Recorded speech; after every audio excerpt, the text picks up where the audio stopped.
sound and you die. It's impossible. You're human.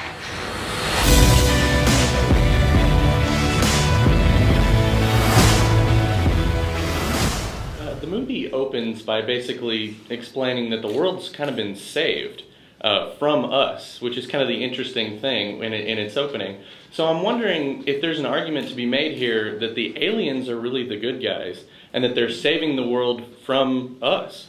Yeah, absolutely. They're a very strange anti-hero in a way, because that's one of the questions it poses, is do we deserve this earth and what we're doing to it and to each other, and I think at the end it allows you to sort of figure that out for yourself. Are you on, I think what's more interesting than Team Ian and Team Jared is Team Human or Team Alien, Absolutely. really, because that's the bigger question.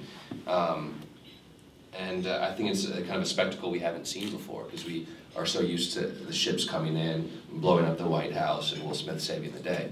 And I love that, don't get me wrong, like, I love that. But it's cool to see something like this that hasn't been done, and I guess that's the thing. I don't know if I remember this or from the book or from Stephanie talking, or I don't know, maybe I dreamt it.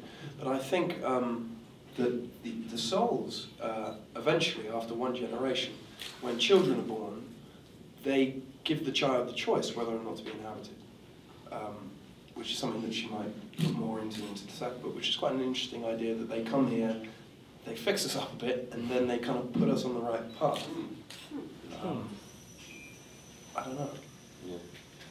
Hey guys, welcome to Dallas. Jake, I know we talked before for Percy Jackson. Oh yeah, so, yeah, good to have you guys back here. Nice. Talk a little bit about working with Andrew Niccol. He's always been one of my favorite directors, and he brings a real interesting style and look to his films. And you know, on this one especially, it's got a very unique sort of feel to it. It almost feels like you're kind of reading like an interesting graphic novel in a way. So can you talk a little bit about working with him on this? I've never said that before. That's really interesting.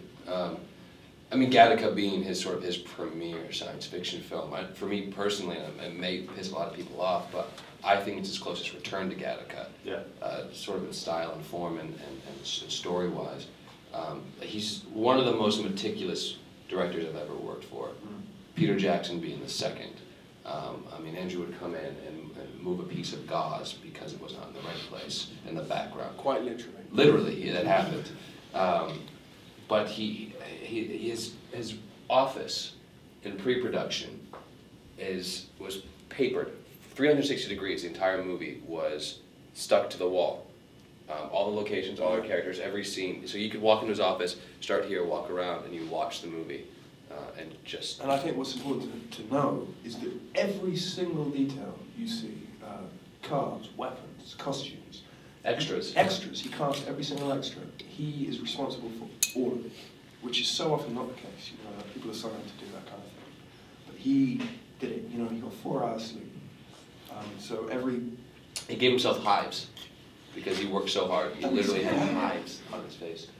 I think that's a testament to his nature. So with that kind of meticulousness, was there room for improv? Did you guys get a chance to kind of bring your own, things to each of your individual characters? Absolutely. We had 2 weeks of rehearsal that we were all a part of, which never happens. I believe that was the request of William Hurt. And that made all the difference in the world. The movie would not be what it is without that 2 weeks of rehearsal. And I feel like it might be a bit harder for us to stand by it had we not had that, because we found everything that was hidden that wasn't on the surface. Alright, so fun conceptual question here. Okay. You guys get to be the spirits. Who is your host, if you could pick anybody? Well, usually I say Jay-Z, but I just had a conversation next door where I decided to be the North Korean dictator. Kim Jong-un. Because I think how long do you get in the body? If it's a lifetime, I think I'd go for Jay-Z. If it was Kim Jong-un, you could make some serious changes if you had 24 hours. So, either one. Another adaptation said it could be alive or dead. So then, yeah, we started getting a little bit more sophisticated in our answers, and I said Nikola Tesla or Albert Einstein for the same kind of reason. Yeah. What could you do?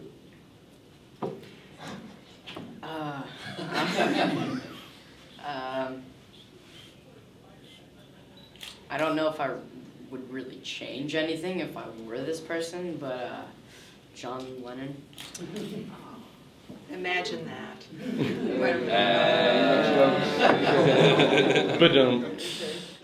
But my question's for Max.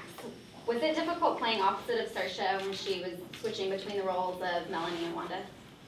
No, no, it wasn't. It was difficult for her.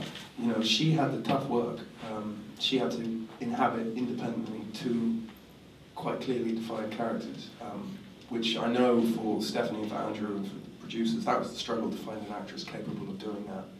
And they found themselves with Saoirse Ronan, who did it amazingly. So all we had to do, me and Jake and Chandler, was respond to her as a human would. You know, question why she's doing this in a certain moment, but we didn't actually have to do it. So yeah, it was easy. It's very simple but effective sci-fi, and I think that's probably what drew Andrew Nichol to the project. And Stephanie created a very interesting, very intricate world building, even though we only saw a little bit of it. It was this benign alien invasion. Now, Jake, you read the novel, but invariably when a novel comes to screen, you lose a lot in translation. Can you name some of what the most significant or necessary changes were, and maybe how much Andrew and Stephanie worked together? They worked very closely together. I know that. Andrew's, I think his first draft was around 300 pages, because he even doubted himself at that time of how can I possibly boil this down to 100-odd pages. I know a few characters were left out just because they didn't fit in the world yet, but what's surprising is out of a over 600-page novel, I think he found sort of the quintessential moments that define not only the story but each character, and he was able to boil them down to the nucleus of each one of those into this final film. And I don't think it jeopardized the integrity of any one character or the story, and that's really rare. It's really rare. And half the time, you know, you read a book and it's a drama, and you go see the movie and there's a flying dragon now, and you're going, this doesn't make any sense. And I don't think there's a moment in this film where you go, no, that wasn't there. Everything that's in the movie was in the book. Stephanie has said that visually, Andrew just made it better. The exterior of the cave at Shiprock in New Mexico, she goes, that was way more dramatic than the mountain I picked out. The aesthetic of the silver cars and the wardrobe was all Andrew sort of heightening of her vision, and I think that's a good change in a way. If it elevates it, and yeah. With the Stephanie Meyer sort of became the queen of the love triangle with the success of Twilight. And in the host, she goes one step further and creates what a love square, a love box, if you want to call it. You talk a little bit about that dynamic and how your character is related to loving the same person within one body. Mm-hmm. Well, for me personally, it was the thing that actually drew me to it, because I think it's such an interesting, unique problem for a character, for an actor to have, that you lose the woman you love, but then the physical form comes back as a daily reminder of what you've lost, but then to discover that in fact, to not only have to deal with that problem, but then to discover that the girl you once loved isn't in fact dead, but is in fact trapped inside. I mean, what a nightmare. It's an interesting problem to have, and two guys who deal with it, who have different interests and deal with the problem completely differently. I think it's a unique love square. And I think Ian's big obstacle is that she's not of our species. And that's one thing Andrew told me when he called me before I went and read for Ian was, one reason I love Ian is because he's got this interspecies emotion that's developing, and it's very strange and peculiar.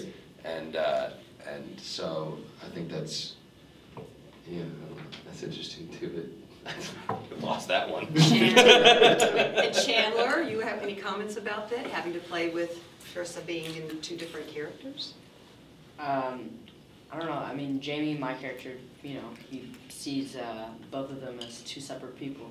So between both of you guys, I mean, you have Chris Jackson, I'm number 4, Red Riding Hood, and now the host, and you guys have been a part of this kind of new genre that we've seen come out. So what's it like to be a part of these adaptations, and they're highly anticipated and like living up to fan expectations? And do you guys block that out, or do you lose sleep over it? Or?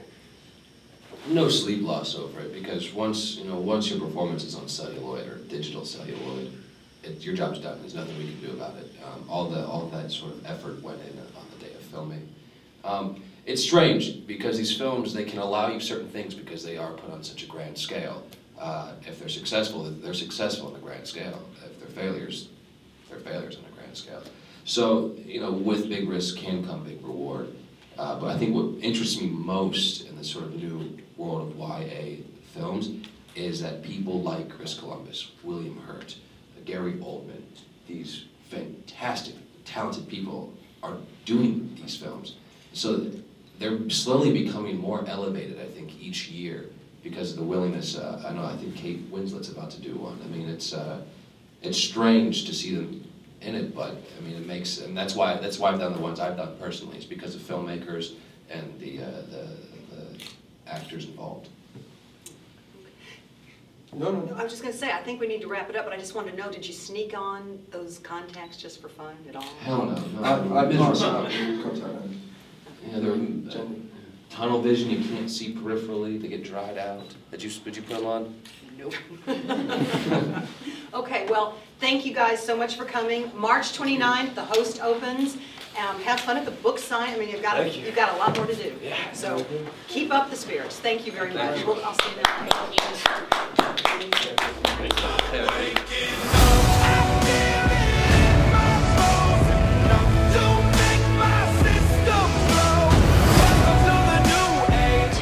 It's not human.